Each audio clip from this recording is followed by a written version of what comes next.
All right, for anybody coming in late, this is Northampton Branch Library of the Hampton Public Libraries, presenting to you Solitary Bee Basics with Marty Wood. And there we go. Yeah, so hi everybody. Thank you for joining my Zoom webinar presentation. And we'll go ahead and get started. Go ahead to the first slide. So my name is Marty. I have been, I guess you would say, learning about bees and stuff for the last couple years. When the pandemic first started, I just kind of got bored actually, and took up gardening. And from there, that's how I got interested in bees. And usually when I get interested in something, I get real geeky about it and want to find out everything in the world that has to do, with that. And the bees just really, really were cool to me. And especially the solitary bees. So I hope I can share some stuff with you guys that you didn't know. And I hope I can get some of you guys interested and want to attract more bees to your yard. So the first slide we have up is about bee diversity. Oh, I think it mixed up a slide or two, but that's okay. The one slide got out of order. I don't know how, but that's okay. We'll just go this way. So bee diversity. There's actually 20,000 known species of bees in the world. In case you didn't know that, before I started learning anything about bees, I pretty much just thought there were two kinds of bees, the big bumblebees and then the honeybees. You always hear about other things like sweat bees and stuff like that. But, I really thought that was just a honeybee, and some people called them different things. But also, so in the United States, we have actually 4,000 bees that are native to the United States. And just a little fact here, honeybees are not native to the United States. Does not make them a bad bee at all. They have been adapted. We have adopted them. Europeans brought them over pretty much like everything else around here, along with most of us. So now we have the honeybee, who has, and also all of our wild bees. So our wild bees mostly consist of solitary bees. So of all the 20,000 bees there are in the world, less than 10% of them are social. So what I mean by social is the honeybee. The honeybees, you see them in big groups. They're in their hive. They work together to protect the queen and gather food and do all that. And then the other 90% are solitary bees. So a solitary bee is a bee that lives by itself. It doesn't rely on any other bee to do anything. The only thing it needs is a partner real quick. And, then she goes about her business, and that's it. So we can go on to the next slide. Okay. Yeah. So this is where presentation got a little bit out of order. That's my fault. I sent it to her that way, I think. But this is just an overview of the presentation. So we'll back up. First thing we're going to talk about is bee diversity. We talked about that a little bit. The next thing we'll talk about is the characteristics of the mason and leafcutter bees. Those are two wild bees that in our area, but they're also solitary bees, and they'll be the main ones that I'm focusing on. They're the ones we see mostly around here, the most abundant. And then we're going to learn just a little bit about attracting these bees to your yard and keeping them there. So we can go on to the next slide.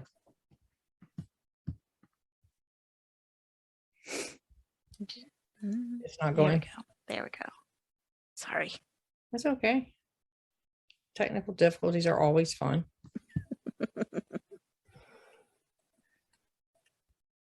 Yeah, so these are just a few bees. As you see up here on the left, that's our honeybee. I think it'd be the left. Those are your honeybees. On the right, that's a leafcutter bee. Right below him, and I know it's a him because he has green eyes. So all of male, and this is like that in a lot of the bees, but the leafcutter bee, I know for a fact they have green eyes. The males do, and they're the only ones with green eyes. And so I named him Charlie So subsequently, all leafcutter bees are now Charlies, named them after my dad. Then underneath, we have the mason bee. The mason bee on the white flower there, you can tell he kind of, or she, I should say, she kind of looks like a little fly. She's got like an iridescent color to her. And then the next one on the orange flower, that's just your common bumblebee.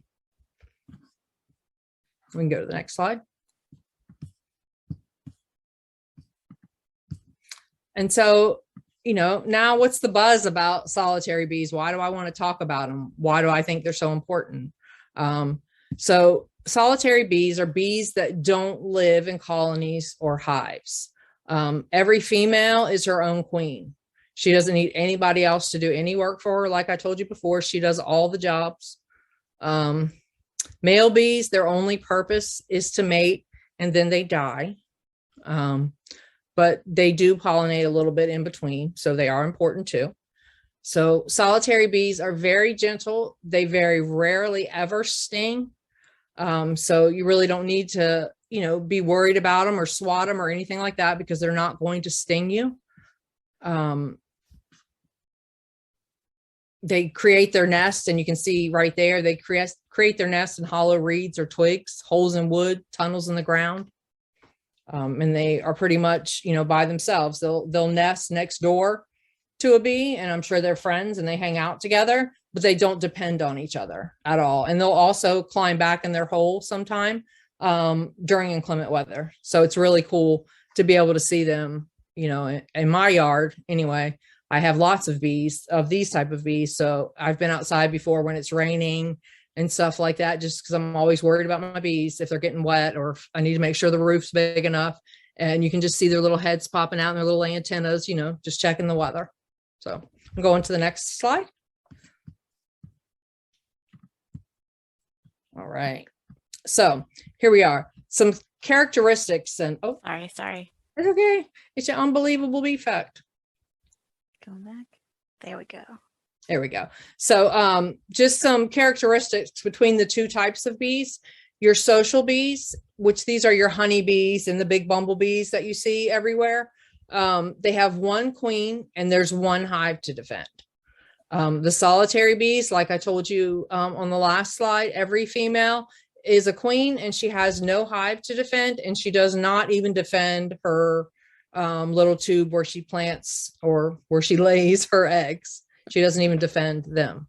And the worker bees, they defend the hive, the queen, and her young. And on the solitary side, she does it all. She owns and maintains her own nest. Every bee in the hive of a social bee has a specific task to do. On the solitary side, there's no communication required since they all manage their own home. Social bees, they become aggressive a lot of times. You've probably all been stung by a bee or two in your life, mostly because you've invaded their space. And they feel that their hive is in danger or their queen is in danger, and so they will sting you. And like I said before, the social bees, the mason and leafcutter, they're very gentle. I have bees, you know, I'm not scared of them anymore. I used to be when I first started, but you know, they don't sting at all. They don't even try to sting me or you. And they say if they do sting you, it's like a mild mosquito bite. So pollinating, of course, honeybees, you know, there's so many honeybees in a hive. When they pollinate, there's a lot of them. So one bee gathers the pollen, and then it's the job of another bee to get the nectar.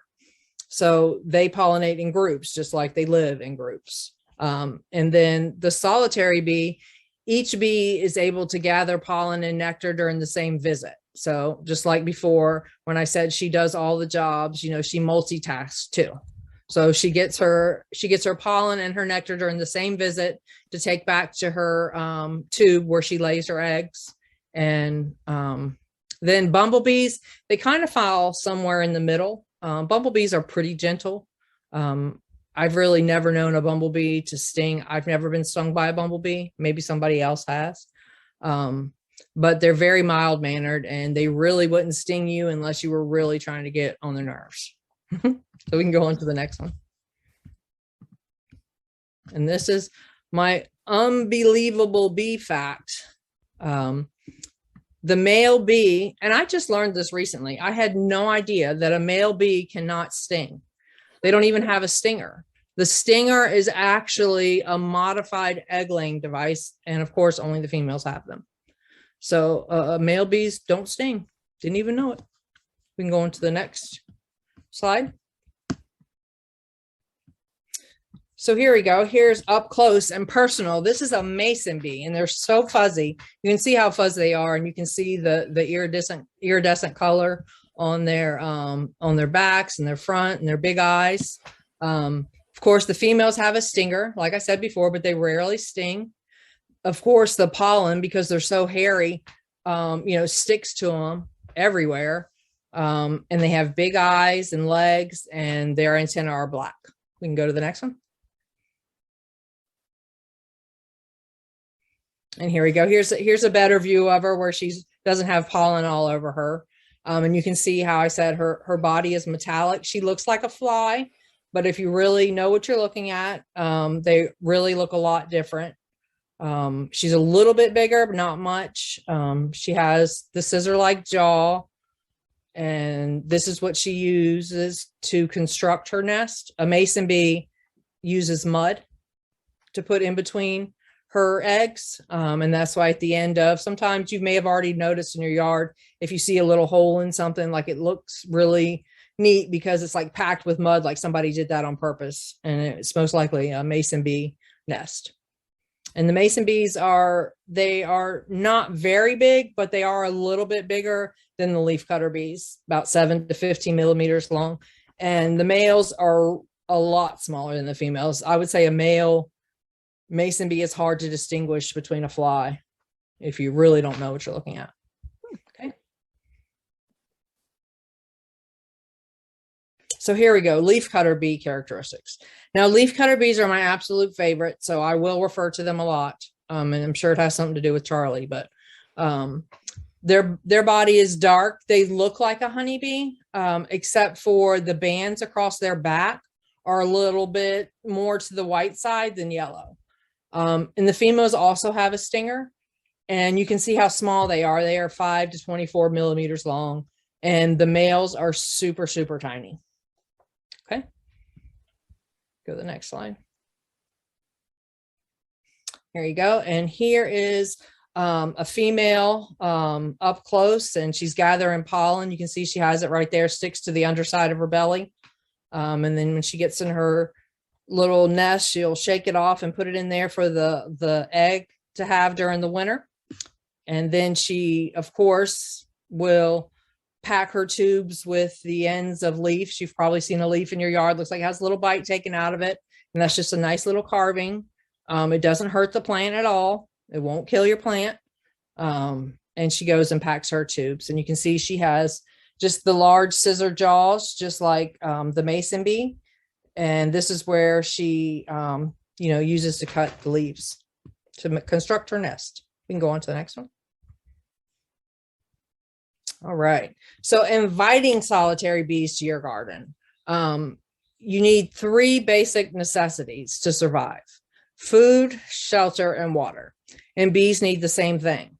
And they won't stay in your yard if they don't see that they have all 3 close by. Solitary bees, they only forage or live in a very small space. It's about 300 square feet. So sometimes they might fly with the wind if they find that they're somewhere where there is none of these. And hopefully you'll be lucky enough for them to stop by your yard. The first thing they need is food. And in order for us to give them food, we should create a diversity in our garden by providing nectar-rich plants that bloom at different times during the growing season. Shelter. That's a bee right there, is a solitary bee house. It's one that I built. It's nothing fancy, but you can see how it's constructed. The little tubes are just little pieces of bamboo. A lot of them I cut down around Hampton. There are reeds in there. You see the different colors of the tubes, and that's because when she leaves her tube, she always looks behind her to check and make sure she can remember where her tube is. So you don't have to, but it is really nice of you to make sure that your bee tubes, if you decide to have them in your garden, that there is some way to tell the difference in the tubes and that they're just not so cut and dry, So water is important to a bee as it is to us. So there's some real simple ways you can create little water areas in your yard. I just painted a little terracotta pot, turned it upside down and filled it with marbles and put some water in it. The only thing is you want to make sure it's a good size because if it's small, you'll be filling it up a lot. So I've kind of learned that over the years. We can go on to the next one. So yay, here's another unbelievable bee fact. Can you guess what color is a bee's favorite?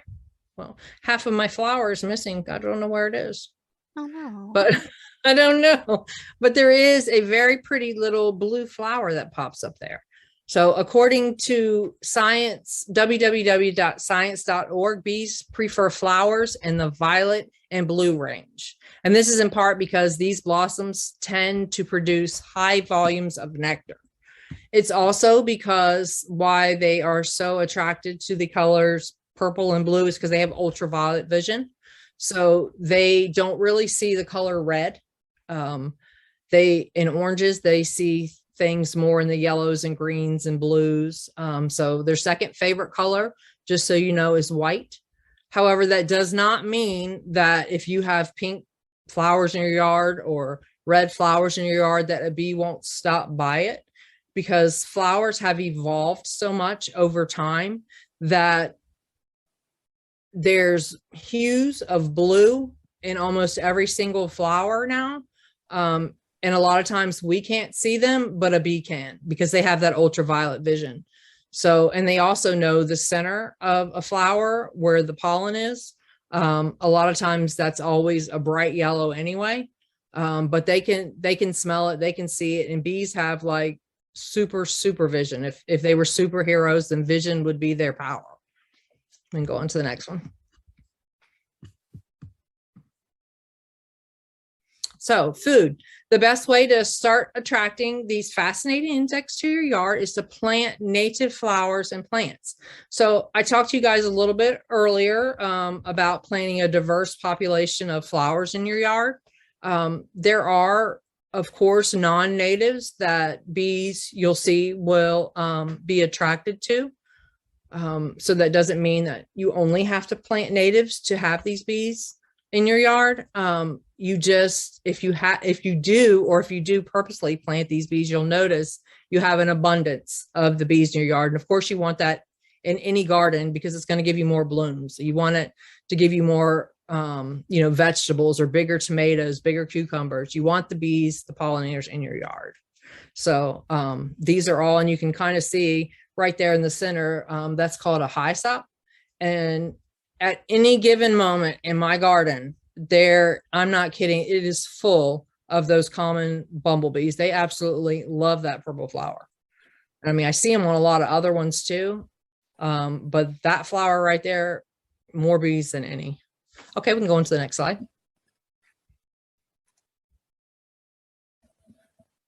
Water. So the pollen and nectar they eat does not contain much moisture. So bees, they need a reliable water source. And believe it or not, bees get hot too. So they want a nice place to sit back and chill and cool, just like that little frog down there, and get a drink of water. And so it's always really good for them. They actually need it, the water. And you can even, if you've ever seen a big bumblebee, sometimes they look like they're dying or something. And they're sitting down. Actually, all they need is some water. So if you wanted to be really, really nice, you could give them just a couple little drops of sugar water and just kind of push them over to it. And that'll give them enough energy to get back up. Okay, go on to the next one. Shelter, a place to nest and rest. We all want shelter. And I don't know what happened. Click it one more time. There we are. So you'll probably have to keep clicking to get to all of them. So these are just pictures of some nests that I created in my yard. And the ones at the bottom are the very first bee houses that that I found. I got those for the mothers in my family one year. And then those are kind of what started it all. And so even here on the right, where you see the little circle in the ground, that I'm trying to attract bumblebee. So bumblebees a lot of times will nest underground, and they like to nest somewhere that has been used already. So usually what happens is a rodent or something might have nested in there. So underneath the ground, if you look it up online, you'll find out real quick how to make a bumblebee or how to attract bumblebees. And it's just like a pot underneath the ground. It's really cool. So I don't know if I have any, but hopefully I will this year. Okay, we can go on.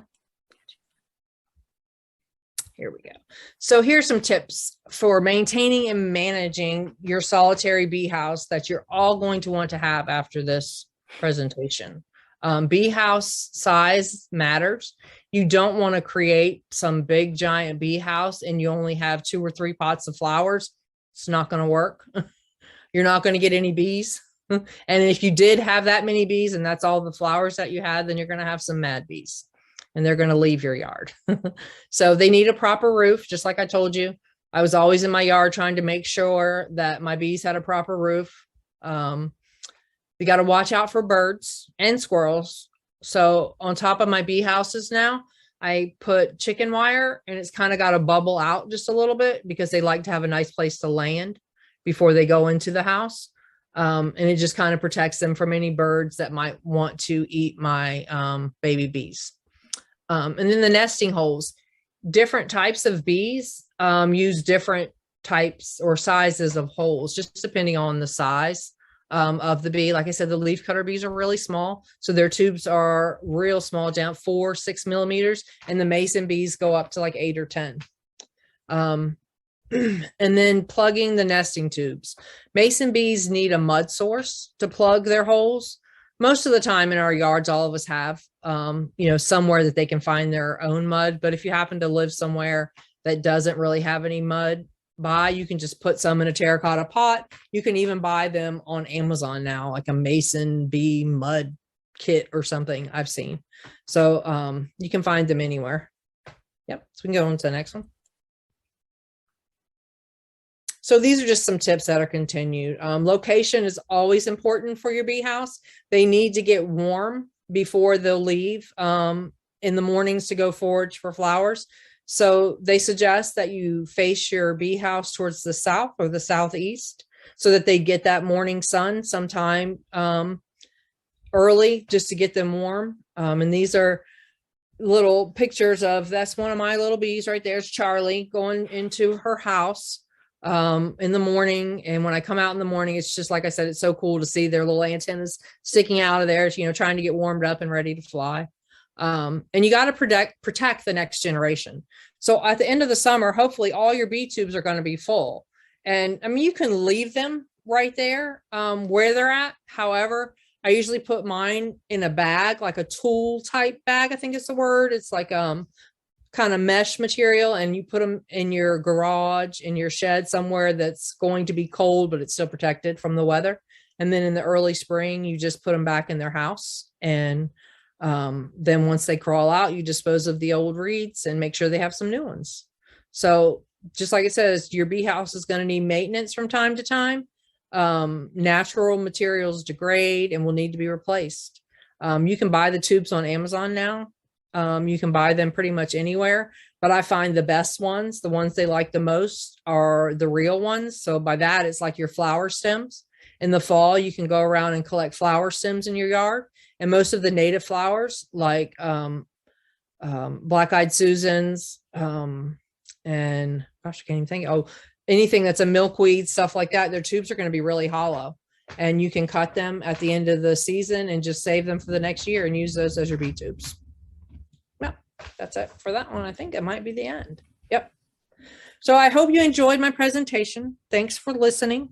Thank you for putting up with all my little technical difficulties. I tried to show you guys a little video of Charlie and all her friends. This is a brand new house last year, so you can see how excited they are. They're just checking it out. trying to look at all the new tubes. And last year I used sticks and stuff. So these are my first generation of my very own bees. So it was pretty exciting for me. Does anybody have any questions do we have time to answer any questions, Aiden? Yeah, I think we have some time.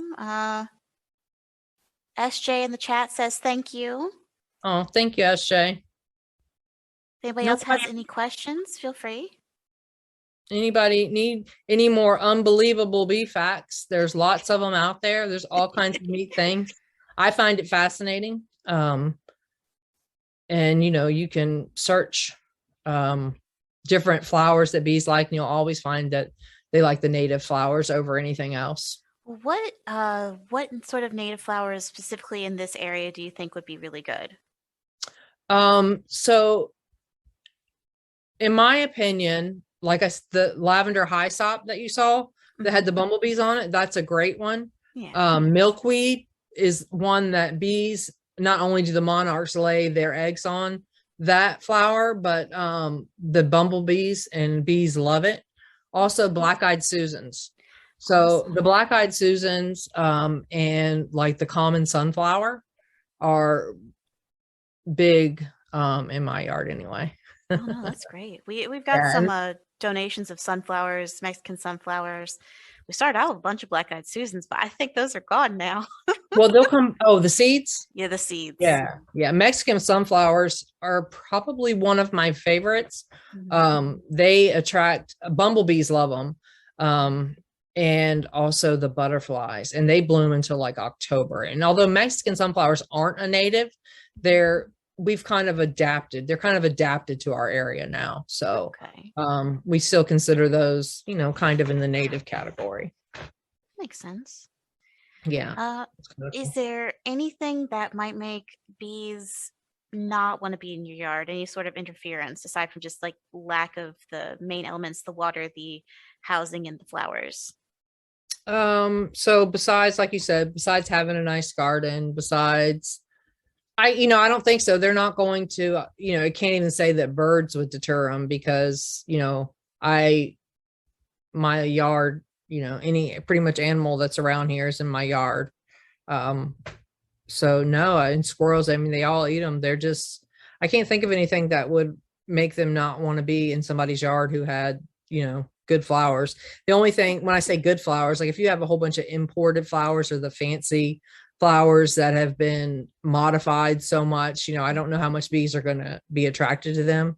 And it's easy to tell. The easiest way is to go to the nursery and at like Home Depot or Lowe's and see where the bees are. Oh yeah. You know what I'm saying? Like if you walk through there and you see where the bees are on those flowers, that's going to tell you right there what you need to put in your yard. If pollinating is truly what you're trying to do, and you want, bigger tomatoes and, more cucumbers and stuff like that, then I would check that out for sure. All right. Good to know. If anybody else has any other questions?